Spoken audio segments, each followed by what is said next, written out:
So let's talk use cases of the Meta Quest Pro, starting with productivity. Now, if you're watching this video, you can see that I have the Quest Pro plugged in with a USB-C cable so we can supply power to it for extended work sessions. Now, for the portion of this episode, we will be performing it in mixed reality, which is why we're going to have black around our displayed information. But if we wanted to switch to immersive, we can use a hand gesture and switch to immersive quickly and easily, so we have an actual VR environment around our displayed information. But again, I'm going to switch back to mixed reality, and we're going to continue with the video here. So for those listening, this is really cool. We have my displayed information here. Right now, this is the settings window, but this takes up very little space physically. It reduces clutter in the physical world. But I have a much larger monitor here. So for those listening to this content, if I look down on my table here, I'm going to have a ProtoArc folding keyboard. I can see this because I'm in mixed reality, so I can go ahead and unfold it without having to remove the headset. Now I'm going to return to my browser using a hand gesture because that's where we're doing all our work. And I'm going to look for my Google Docs test document page.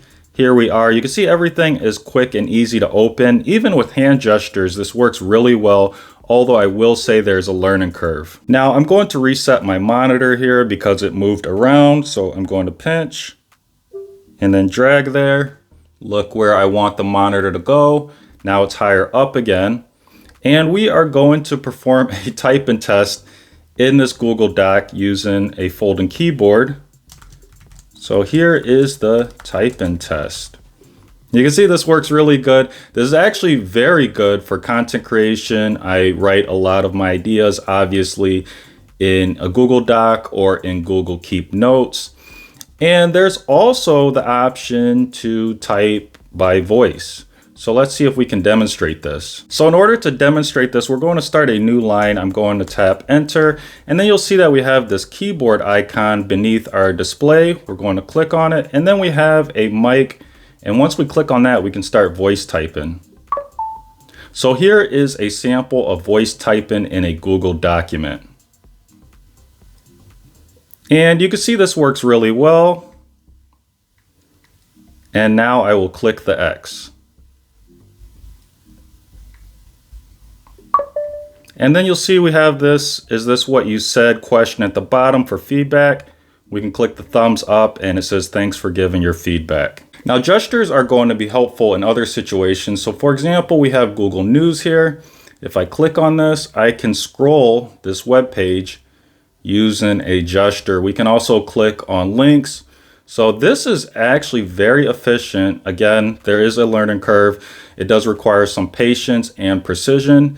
And you also have to be careful. If you're not paying attention, you might accidentally click on things. So again, we can relocate this display, which is one of my favorite features because it can help with posture, but it can also give your neck a break from a position that it's been in for an extended period of time. So I'm going to explain how to do this in more detail, and then I'll actually do it because all of this happens really quick. So I would look down at my hand, and then I'd put my thumb and pointer finger together. And once they're together, a little menu will open, and I will use this hand gesture to navigate this little menu to select an icon, which allows me to reposition my displayed information. So let's go ahead and give it a try.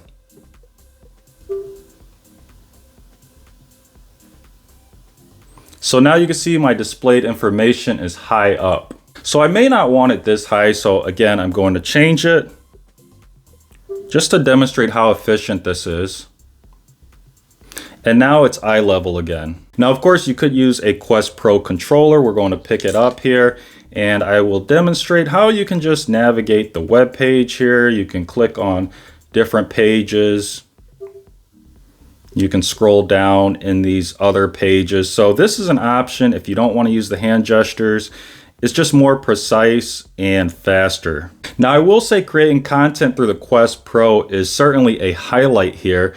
This is a great method for anyone who writes out their ideas, as I've done here in this Google Keep document for this video itself. So of course, this is a very efficient method for generating these ideas, But again, we have the ability to see the outside world through the bottom of the headset, which is great for switching between a keyboard or a mouse or looking at information on another display. So the question is, does this count as multitasking? I'm not really sure. I have multiple tabs open here in the browser, but Meta is advertising multitasking and collaboration, although I haven't had a chance to try these features. And it doesn't take much diving to notice that Meta is working on an app productivity catalog. In fact, they're advertising some of these apps on the Meta website. But as you can tell, this list looks really short at the moment, and we're obviously hoping that it'll grow with user adoption and more developers jumping on board. So while we're at it, what other things can you do? So obviously we talked about content creation here in the form of typing. We can browse our news feed by tapping on the tab here. I've got a podcast window open here too, so we can actually listen to podcasts. You can see that the page loads really quick here. We've got messages, so I can text through this too. I've texted using voice, which actually works really well. And then we've got Google Playbooks, so we can read a book here. I can zoom in into this information if I need to see it a little more clear. And then we have another document for processing. And then as you can imagine, we do have gaming. So if I click on the app icon here, we can see all our games. And this is important because these games actually carry over from the Quest 2 that I have. So if you have a Quest 2 and you are thinking of going Quest Pro, your catalog will carry over. And there is news that the Xbox Cloud Gaming Beta should be coming to the Quest. I'm not sure if it's just the Quest Pro. I imagine it's coming to the Quest Pro and the Quest 2 and the Quest 3. Now, I tried going to the App Store and looking for this, but there were no results returned.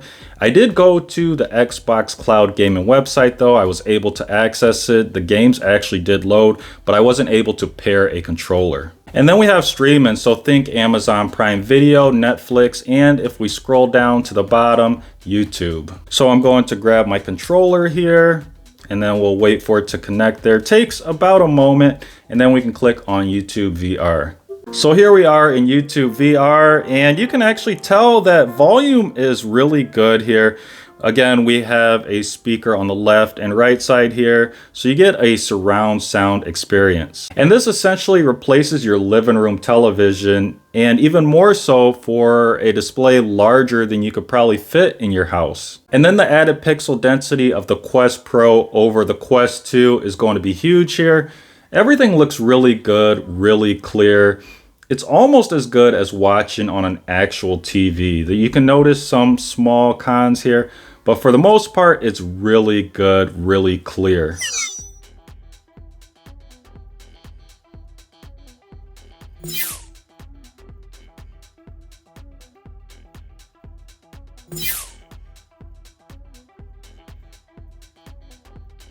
Yeah.